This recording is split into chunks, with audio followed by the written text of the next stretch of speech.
Welcome to the East Bank Sports Show, proudly brought to you by the Fanatical Elves, a member of the Fans First Sports Network. Broadcasting live from the vibrant East Bank of the Flats in Cleveland, Ohio. Join us as we delve into the heart of Cleveland sports. It's your hosts, Noah and Matt. Cleveland, welcome into the East Bank Sports Show, the thing where we talk all things Cleveland sports. And yes, unfortunately, that does include the Cleveland Browns. I'm joined by my co-host, Matt Blitzer, rocking his all-star Donovan Mitchell jersey. How are you, buddy? I'm wonderful. I'm a big Cavs fan at the moment, so everything's going great. Loving life, ignoring other Cleveland problems. It's great. And trust me, there are plenty of problems to go around in Cleveland, and we're going to get into them. But first, I want to bookend this, right? I want to start it with something positive and end it with something positive. So yes, we are going to touch base on the Browns because the trade deadline comes up tomorrow, and we want to talk about all of the rumors and things that have been swirling around about that. But we also want to talk about the Cavaliers. And to start us off, the Cleveland Guardians have two Gold Glovers. Shout out to the boys, Stephen Kwan, Andres Jimenez, much deserved. Two of the best fielders in baseball. Been known. Kwan has been a Gold Glover ever since he joined the MLB, got called up. Matt, what were your reactions when you saw these two names get announced? I mean, you know, I'm a big Himmy fan, so gotta love that. And I mean, to be completely honest, I was kind of shocked that Kwan won it. Not disappointed, not upset. I just kind of thought that lengthy injury in the middle of the season might hand it to some of the other guys that had pretty good seasons out there and left as well. But I mean, I'm happy. I definitely think he deserved it based on how he played. I just thought, you know, based on length of season, he might lose it. But I'm happy for sure that he won it. Love to see it. Yeah, of course. Obviously, it's all positive and excitement around this. My only reaction that isn't the obvious is it's time to extend Stephen Kwan and give that man some money and keep him in Cleveland longest of long term. I am ready to see that man rep the blue and red for a long time. Why are you shaking your head? I know I've never brought this up here before, but, you know, heard it from a friend who heard it from a friend who has a buddy that works in the front office, so, you know, blah, blah, blah, whatever. From what I've heard, obviously, like I just said, it's far-fetched, stretched out, but it sounds like we've tried to offer him twice, and he's turned both of them down, saying he wants to go back to the West Coast. Interesting. We'll pay that man whatever he wants so he stays here in Cleveland, but we know how that goes. And we'll talk more about that too. Just a little teaser for the Office episode we're doing Thursday at 6 p.m. We're going to be talking about, you know, should the Guardians move forward and make a big play at one of these big name free agents? Now, do we think that's completely realistic? I guess you'll have to listen and find out on Thursday. The other thing I want to touch on real quick is shooting a prayer up for David Fry. The announcement came out today about his injury. Matt, do you want to give the people some information on the injury in case they haven't seen that announcement yet? Give me one moment. I'll pull up what exactly it was. I don't remember. So it's the injury that was nagging him through the postseason. The only reason he was DHing, and I know it's 6 to 8 months for him to get back to DH level ability of playing, and a full year from basically right now for him to be able to play positional baseball again. So we're looking at a long term on the bench for the breakout all-star David Fry. Go ahead, Matt. Just to give you guys more background, it's the UCL in his right elbow. He had surgery on October 30th in Dallas, Texas. And then obviously, like Noah said, up to a year for positional play, 6 to 8 months for DH duty. Yeah, it is very unfortunate, of course, because he is a big part of this Guardians offense, especially going into year 2 of wanting to do and grow upon what we saw in the ALDS and CS this year. So prayers out to him that he recovers fast, healthfully returns back to normal David Fry. He should, from all things considered. But, you know, it's going to suck that we're not going to have him for the first part of the season at the very least. to get this thing underway and hopefully start hot like we did this past year.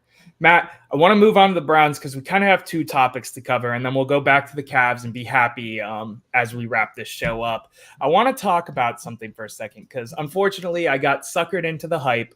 I bought tickets for the game, and I got to go sit there and be disappointed in a hot day with, cold weather clothes on because it was cold when we were out tailgating.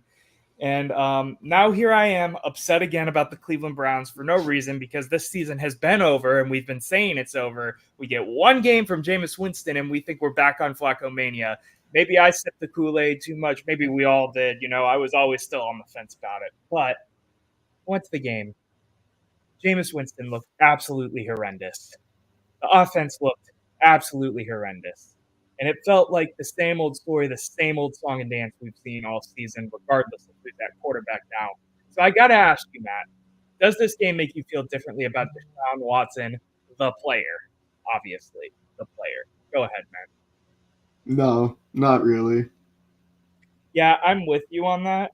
I'm, it's just, I think I've seen enough. I've seen enough piss poor play, for lack of a better term, out of a guy that we're paying that kind of money. And I'd still rather them go the direction of going to find a bridge guy that we were hoping was Jameis Winston, maybe a Jacoby Brissett, something like that. I don't know, or drafting a guy this year. What else are you thinking? I mean, my kind of thought with, the whole Deshaun thing specifically, because it took me a minute when you sent me the list, for today's episode. And I thought about that topic and I was like, I went back and forth with myself for a good few minutes until I thought about, last year when we went with 5 different starting quarterbacks and did better with each and every one of them than we did with Deshaun. And it just made me realize that, one bad game, it's bound to happen. My mind has already been in the punt the season mode. So I'm honestly, and I know this is a little weird to say and kind of leading us into what I believe is your next topic, but yeah, I'm kind of happy we lost the game when we did, right before the deadline. So it gives us that clear kill the season, punt it, blow it up, take every phone call we get. Yeah, and we'll touch on that in a second. I think I don't know. I think it puts a lot of things back into question. We were talking about people having their jobs saved and that kind of thing. And I feel like the emotion and the tone about everything, for them to go out there and lay another egg with arguably a different offense, an offense that looked like the team we saw last season, regardless of who was at the helm at quarterback, makes this thing so hard to decipher and decide what they want to do. Because part of me is like, you don't want to blow up what has been largely good with an Andrew Berry and Kevin Stefanski mix of what they have going on in terms of the front office and ownership dynamic. But on the other hand, you're like, well, Andrew Berry traded for Deshaun Watson. That's horrible. Kevin Stefanski has been god-awful this year in terms of anything offensively, which is what he's known for, regardless of him being the play caller or not. Like, there is two sides to this argument at this point that are both so valid, and I am not at all jealous that I don't have to make that decision, because that's a tough one, and it's a franchise-altering one that I don't think anybody in their right mind prior to week 1 thought was going to come up. And now we're here. We're at the trade deadline. We're at the bye week. And the season's been over, but the season feels even more over than it already did, because there's not a glimmer of hope. I don't have faith in Bailey Zappi coming off of this damn bench and acting like the next coming of Jesus Christ at quarterback. Like, we are just at a point now where I'm back to where we were 2 weeks ago. Let's play DTR. Cedric Tillman looks great. I'm excited that he's breaking out, but that's like the only bright spot. I got excited at the game because Tillman got a touchdown. At least we have a receiver that we drafted that's worth a damn. Like, oh my God, it's so frustrating. If you had to pick right now, this is off the hip, are you keeping this brain trust together? Or are you blowing the whole thing up and starting over? I don't think you blow up anything in terms of like front office, if that's what you're asking. But I think you start to look at some of the pieces of the roster. I mean, obviously at the base level, you sit here and look at pieces of the roster that 100% aren't going to be here within like the next 2 years. Well, of course they're going to sell at the trade deadline. I'm more so talking about the coach and the GM because that's where the fingers are getting pointed right now more than anything.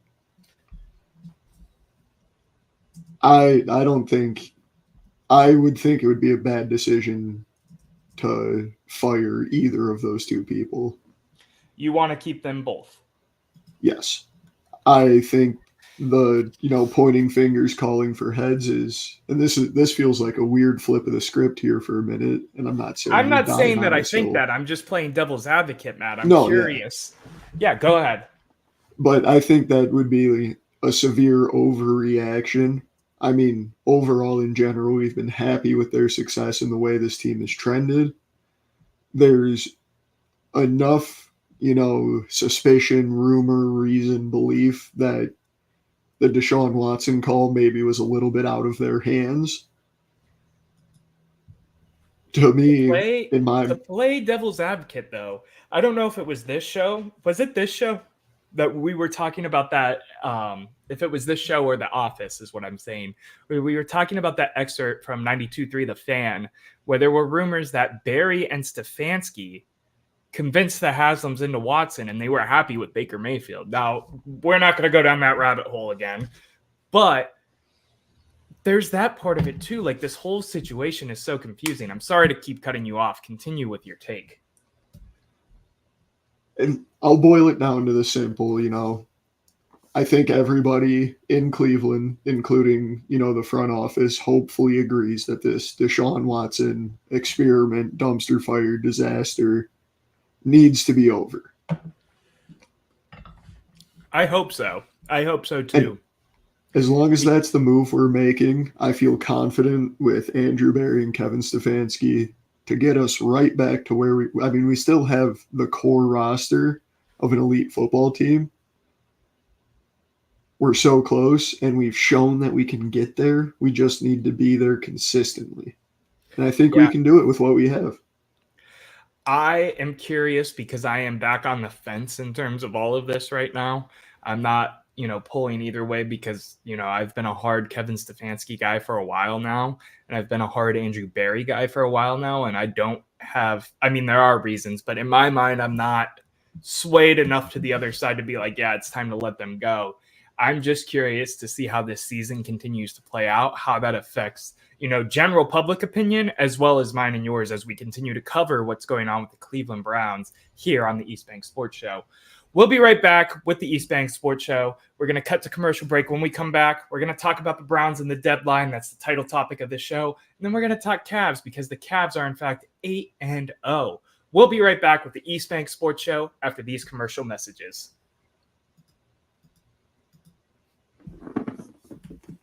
And we are back with the East Bank Sports Show.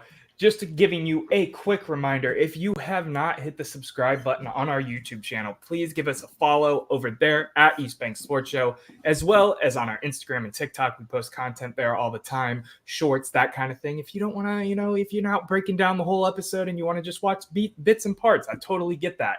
Go check that stuff out over there. Make sure you check everyone else out here on the Fanatical Elves, our partners at Fan First Sports. They help us do all the things that we do, in fact, do here. Lastly, merch in the bio. You can get our lovely logo on a t-shirt like this one. That is not with our logo, but it looks like this one. It's the same blank. Matt, Browns are obviously sellers at tomorrow's trade deadline.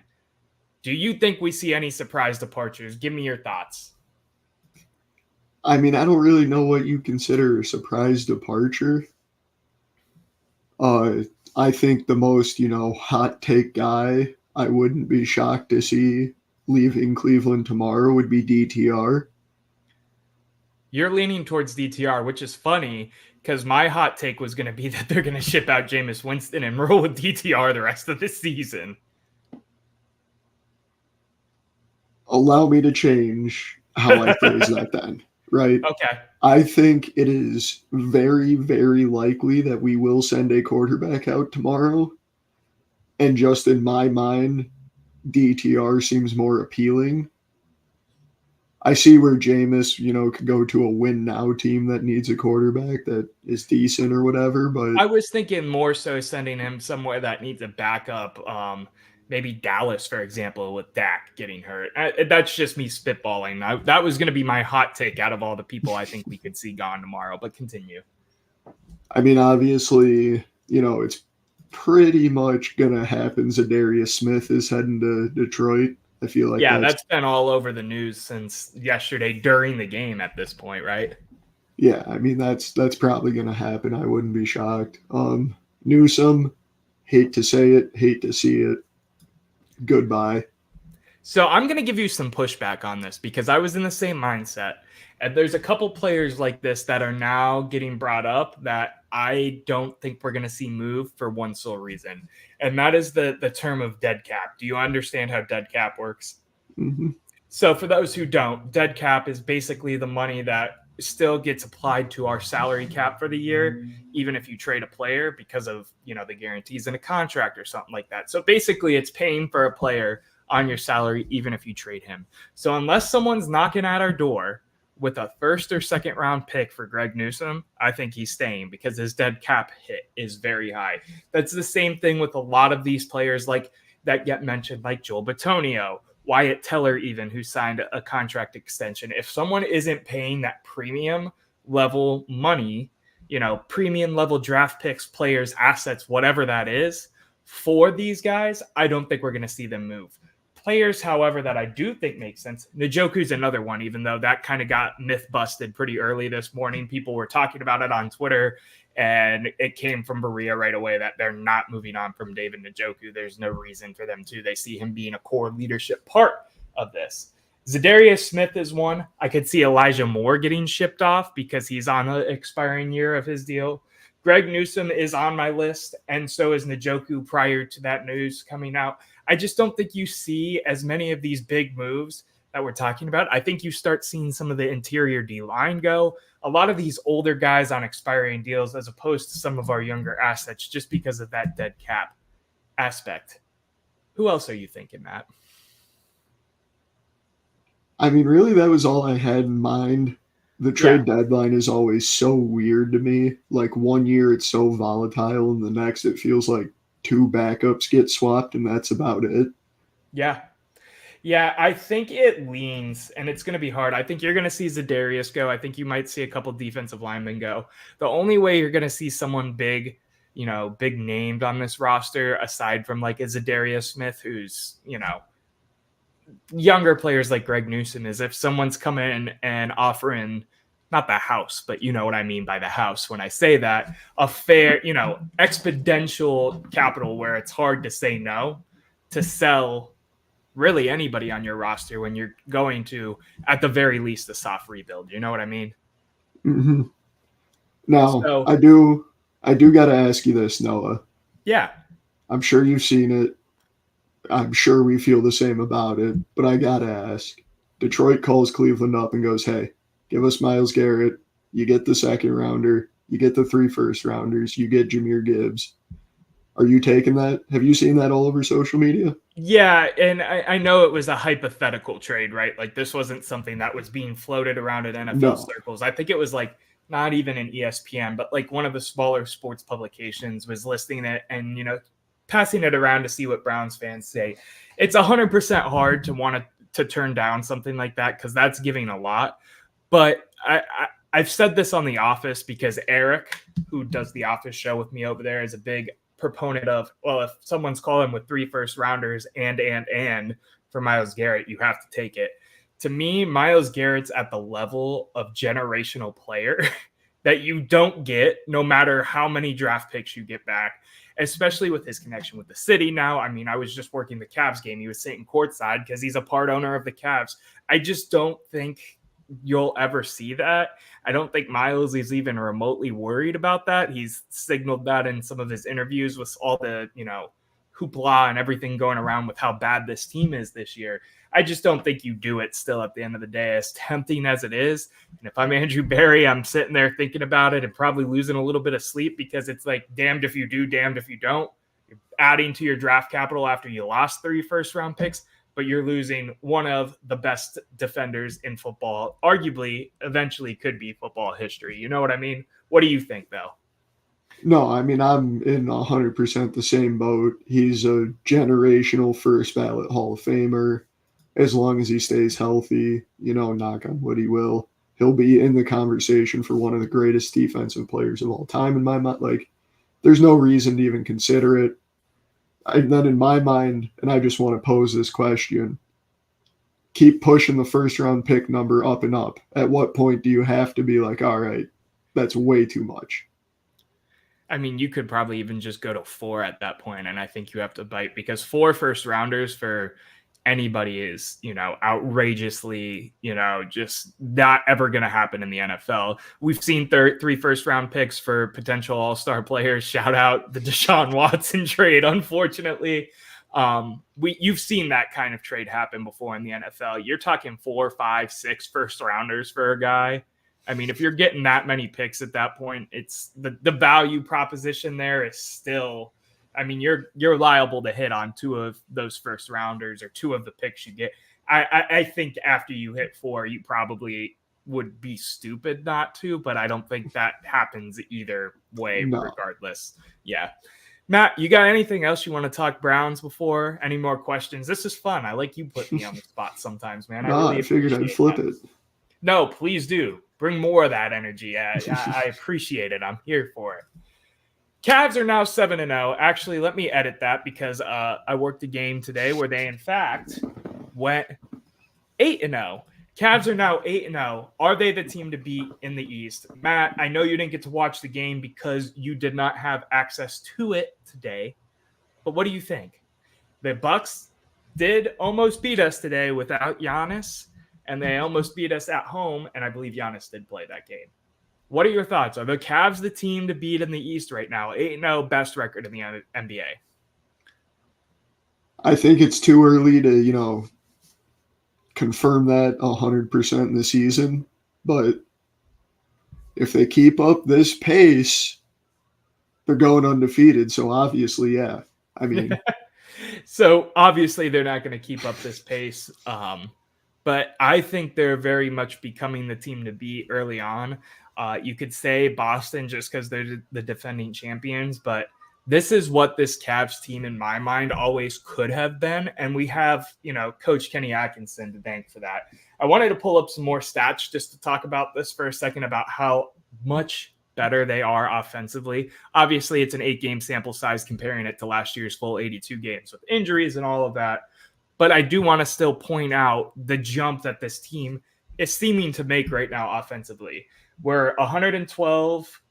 Last season, they were 112.6 points per game. This season, they're averaging 123.1. This is before tonight's win. I pulled these stats just so you know. So 7 games into the season. 40% from 3 right now versus 36% as a team last year. Offensive rating is 122.4. Last season's was 115.2. This game is all about pace. Everything that this team is doing in terms of pushing the ball, moving better at pace, pacing, going faster, that kind of thing. The Cavs were ranked 22nd in pace last year. They're not elite still. They're 11th, but an 11 rank jump thus far. Everything that this team has needed and then some, and I'm just happy to be watching some good sports because the Browns are not doing anything for me right now, and Ohio State scares me every weekend at this point. So who knows what's going to happen there? But you're at the point where you think it's too early to tell, right?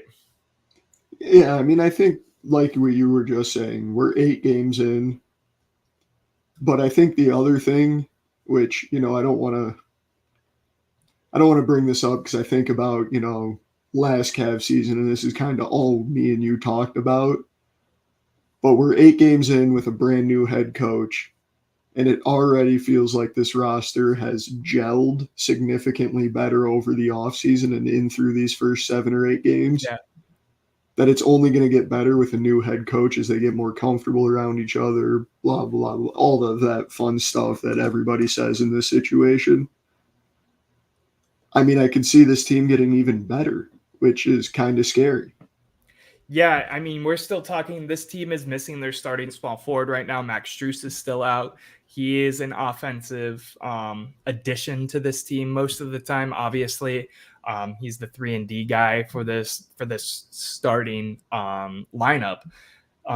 I just got one last thing to say before we go to final thoughts and takes, and I want everybody to apologize to Darius Garland for any foul things you said on my boy's name last year, because he is on his way to his second NBA All-Star season at the very least. Dropped 39 and 8 tonight on the Bucks. Was a big part of why they, got back into the game and then ended up winning the game. They were up 20 at one point and then ended up being down 8 at one point. Came back, won the game. Darius Garland has been playing lights out for this team, not only as a facilitator, but as the true scorer that he is. The ability for this team to have the second scoring option be one of Darius Garland, Jared Allen, or Evan Mobley at any given night is going to be lethal, and I will stand on that. And right now, I want Darius Garland to get his flowers. Matt, anything else, Cavs, before we wrap this thing up? I mean, really, the one thing I wanted to talk about is Jared Allen on the defensive side. Sitting there scrolling on the X, waiting for you, to get back to the apartment and ready to go. Saw that block to seal the game up there on Dame. Dame. Yeah. Yeah. That was a nice block. And it was beautiful and no contact. It was textbook big man. Get that weak stuff out of here. The scorer's table was hitting the get that weak stuff out of here button every time it would finish the track. It was fantastic. And it was a great game to sit there and watch and get to, take in the last couple minutes, from front to back. I don't always get to watch every single minute when I'm working those shifts, but when you get the chance to sit down and watch the last 6 minutes or 7 minutes of a good basketball game tightly after you've been working it, nothing like that. Matt, let's go final thoughts and takes. What are your final thoughts and takes for this episode? Obviously, super bummed about a David Fry injury. Really sucks. Love the dude, love the player. But I can't wait to order the Kyle Manzardo All-Star jersey for the way he steps up for the first half or more of this season in his absence. Yeah, I'm very excited to see Manzardo in full form because obviously he's going to play a lot more baseball in the majors this year. Hopefully he doesn't play in the minors. And I'm with you on that. Hopefully he continues to grow into the prospect that, we received when we traded for him 2 seasons ago. My final thought and take is, Matt, this revolves around you. I still have tickets for one more game this Cleveland Browns season, and I want to sell them. Are you okay with that, Matt? Me and Matt have tickets to go to Browns Steelers together, and my hot take that isn't really a hot take is I don't want to go to Cleveland Browns Stadium anymore because it sucks to be there. It is the Factory of Sadness 2.0. And I am sick of sitting there and wasting my money and being too hot, too cold, too in between. I don't even get a dome yet to watch piss poor, horrible football. Shout out to Juan Jones, though. He had a pretty good game at left tackle from everything I saw inside the stadium. Haven't got to break down that film yet. So I again, take the ability to withdraw that take before, the next episode. Matt, anything else you want to say to the people, man? I think the worst part about admitting I'm not really excited for that game anymore is how excited we were when we bought those tickets, talking about a Thursday night game, division rival. Yeah. It sucks. It's absolutely horrible. And I hope we can move into a better position, next season, because this season's obviously over with. I just hope that we can get back to watching fun football because I miss that dearly. And I've put enough effort and energy into this team for one season already at this point. Matt, it's been a pleasure to talk sports with you on Mondays. As always, I appreciate you, let me push the timeline back a little bit with working, my Cavs job too, on top of my 9 to 5. So I appreciate having you here. I appreciate doing the show as we always do on Mondays. Cleveland, it's been a fantastic time talking to you. Make sure you check out Thursday's episode of At the Office, where me, John, and Eric will be talking about Kevin Stefanski being on the hot seat, the Cleveland Guardians going after bigger names and if they should do that, as well as some other Cavs stuff and everything else sprinkled in between. You know how those shows go if you watch The Office as they're on. It's been real. It's been a good time. Everybody stay safe. Have a great rest of your week. And until next time, thank you for tuning in to the East Bank Sports Show.